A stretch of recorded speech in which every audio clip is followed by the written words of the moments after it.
Y lo de los querubines también, que también eran dispositivos tecnológicos, o sea, naves. Es que lo que explican allí en estos textos, en estas escrituras, cuando empiezas a investigar, te das cuenta de que no era nada espiritual, sino que eran entidades alienígenas que podrían venir o de otros mundos o de otras dimensiones.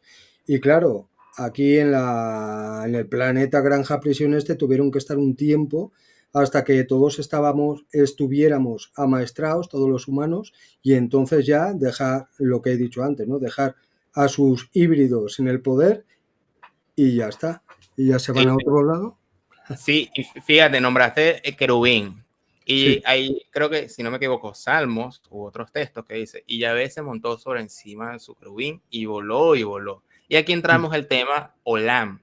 Olam se traduce como sí. eternidad y en la Biblia de Jerusalén, en los académicos serios dice, no traducir como eternidad, trata de un tiempo remoto. Y Mauro Viglino va un paso más allá y no solamente habla de una cuestión temporal, sino también de una cuestión espacial. En un salmo que no recuerdo en este momento dice, y se abre el Olam, las puertas del Olam, y pasó el cabot de Yahvé a través de él.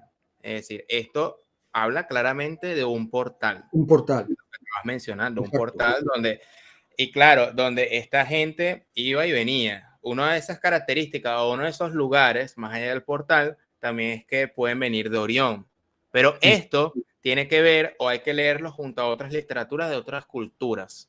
Entonces, claro, aquí hay una posibilidad de que, ok, existen seres de otros mundos, existen seres poderosos, existen portales que ellos manejan en tiempo y espacio, y también existe la posibilidad de una espiritualidad.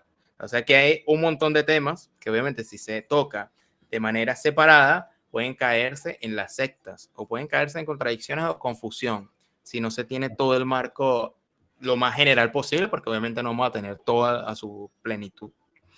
Y también es interesante el tema de la Torre de Babel, que lo explica Mauro Viglino, que lo vi en un vídeo tuyo traducido, que no se trataba de una torre, sino que era un portal, que podían entrar y salir por allí, y entonces se dio cuenta el Yahvé y dijo, aquí vamos a destruir esto. Son como dos puntos en común. Por ejemplo, el punto de que hace crear al hombre un lugar para adorar, porque le echan el cuento, no, para alcanzar a Dios y todo lo demás, van a ser, digamos, van a tener poder y todo este tipo de cuestión. Y segundo, este tema de la torre, un portal, pero también como un sitio de portaaviones o portanaves, el sentido donde ellos pueden aterrizar. Mauro Viglino lo explica. Que después, bueno, ahí fue el punto de que, bueno, vamos a confundir y vamos a crear todo este tipo de idiomas y ahí fue y nace. Ese es como que un punto ancla para todo el desenvolvimiento posterior. Y claro, esto sigue coincidiendo el hecho del Olam, de este portal, de un sitio de aterrizaje, de los Elohim, porque bajemos y confundamos que ahí viene ese texto. Entonces, ahí entra la unión consecuente que obviamente hay que hacerle ver a las personas, por ejemplo, religiosas y tal, que lo leen bajo una línea muy literal o muy simbólica y no hacen las conexiones, lamentablemente. Cuando les interesa, es lo que dice Mauro también, cuando les interesa es algo simbólico, pero cuando no, era real. Sí, esto existía, pero lo otro, si les explicas algo, intentas explicar algo, como por ejemplo esto de los portales dimensionales, que los Elohim eran seres de otros mundos y tal, ya empiezan a discutir, te dicen, no, esto es simbólico, esto no es... pero esto es real, esto sí, claro. Sí, Claro, se da una propuesta, bueno, yo en el canal doy una propuesta de las patas de la mesa. ¿En qué sentido? Imagínate una mesa y obviamente está la parte superior, la plana, que sería el dogma. Y tiene sus patas, sus cuatro patas, que serían como que las estructuras de cual está basado ese dogma. La idea es, no es que uno esté en contra de la Biblia o esté en contra de las religiones, sino que cuando vamos a hablar frente a frente sobre estos temas en específico, obviamente hay una estructura que hay que ir rompiendo, lamentablemente. Pero la cuestión aquí es la técnica. Es distinto debatir o hablar con estas personas mediante, no, mira, los escritos gnósticos me dicen del Demiurgo, de Pista y Sofía y todo lo demás. Obviamente no te van a creer, porque van a decir, no, pero tú lo que estás inventando cuestiones, etcétera. Ok, tienes el tema principal que es real, pero bajo la técnica de demostración, quizás audios de la otra persona no te lo va a creer. Entonces la idea es buscar fuentes como la de Mauro Viglino que te hablan con el mismo texto en hebreo para ir desmontando las patas. La demistificación, por ejemplo, la existencia del infierno, la demistificación del tema de la anunciación de María mediante del texto de Isaías 7, si no me equivoco, donde habla de muchacha virgen cuando en realidad era mujer joven. Se usó la palabra alma y no betulá, ¿sabes?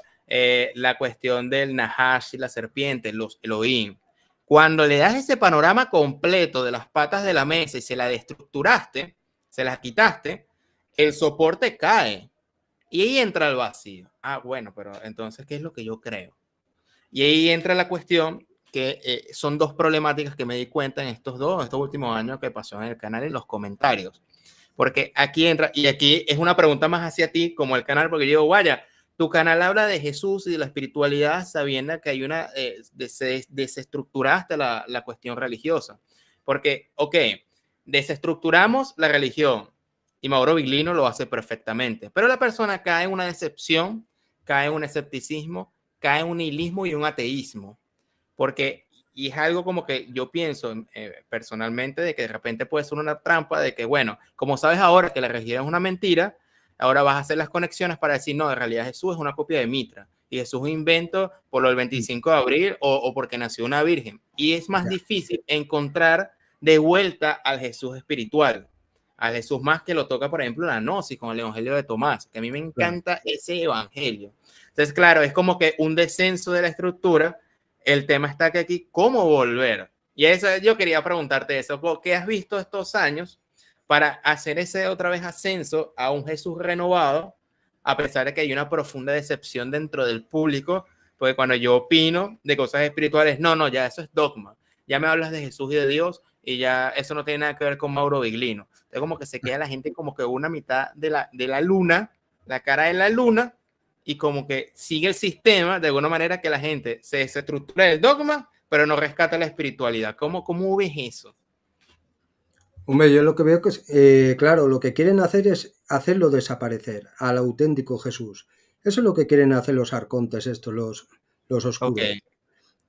Porque Jesús, claro, lo que en los textos gnósticos además ya habla de la conexión también con la fuente original y hablaba de los arcontes, que Jerusalén es el centro de los arcontes, o sea que hay un centro allí, un portal que están allí y por eso siempre hay conflictos y tal. Y el mensaje real es, como has dicho anteriormente, que el poder lo tenemos nosotros, no está fuera, no hay que adorar a ningún ser externo y tal y cual. O sea que somos una porción de la fuente original. Ahí tiene que mirar, la gente se tiene que dar cuenta de eso, que no tiene que seguir ningún dogma, ninguna religión y tiene que ser, tienen o sea, que ser fuertes, que no tienen que mirar fuera. Y por eso lo quieren eliminar, porque Jesús sí que existió, porque hay textos, además, escritos antiguos, que hablan de Jesús, como los gnósticos, los textos gnósticos, y luego está la Sábana Santa y el sudario de Oviedo, que además se ha demostrado que es real, hay sangre real allí. Es que, y claro, ya lo empiezan a comparar porque cuando modificaron la Biblia, cuando lo modificaron todo, ya lo hicieron con la maldad para hacer que coincidiera, por ejemplo, el 25 de diciembre con el nacimiento del sol invicto, que no sé qué, que si otros dioses de Egipto y tal y cual lo hacen coincidir y la gente se fija en eso y dice, bueno, que esto lo han sacado de dioses de otras culturas y no ha existido, no ha existido, no. Pues sí que existió, es que yo no sé cómo no lo ven. Claro, es una buena técnica de ellos en el sentido de que, ok, me decepcioné de la religión y de Jesús, hace las conexiones y más nunca hago el trabajo espiritual Claro. o me reconcilio con el mensaje, ni siquiera con la figura, con un mensaje espiritual y es como que salimos de una isla o de un país en dictadura, pero quedamos a la deriva del mar a ver a dónde vamos a ir. No mm, tenemos como que los manuales o las pistas para ir a una tierra mucho más libre. Nos claro, quedamos ahí y nos morimos. Si no nos morimos ahí en esa isla o en esa nación de sí, donde salimos, nos vamos a terminar muriendo de sed o de hambre en medio del océano. Entonces, como que si no vas aquí, aquí también te vamos a atrapar. claro, porque no lo Es bastante, entienden. Claro, no lo entienden, no buscan el sentido espiritual y la fortaleza interior bueno, es que también hay gente que no tiene espiritualidad, no tiene alma y no lo ven, no perciben eso, no lo comprenden. Aunque quieran, no lo entienden. claro, no, y Ahí por está eso el punto. le doy gracias a Dios y a la energía y todo lo demás, que por ejemplo el Evangelio como el de Tomás y toda la biblioteca de Nag Hammadi se haya descubierto, porque Sí, había una mala creencia sobre los gnósticos, porque en el cristianismo sí, primitivo estaban tres cristianismos o tres sectas, porque ni siquiera el cristianismo existía, que sí, era la judeocristiana, la paulina y la gnosis. Y bueno, y se decía que bueno, los gnósticos de alguna manera adoraban a otros dioses y era una blasfemia contra el mensaje de Jesús y todo lo demás hasta a 1946 con este redescubrimiento de la biblioteca que no, ya va, hay una nueva información aquí que te dice en el dicho 3 o en el 4, el reino de Dios está dentro y fuera de ti. Listo, lo que no supo explicar los 4 evangelios te lo dice uno en un sí, texto, en 2 líneas. Vaya, es decir, a partir de ahí hay que poner el punto inicial para hacer una relectura de todo. claro. Y se dice, no, que el Evangelio de Juan es el más gnóstico, el más místico, el más que toca esas partes de luz y sombra que los otros evangelios. Y fue el más tardío, es decir, el 80, el 70% de la información que no dio los otros evangelios anteriores se dio en el Evangelio de Juan, el más tardío, porque hubo una Ujú. repensación de lo que sería el mensaje de Jesús de Nazaret. Sí.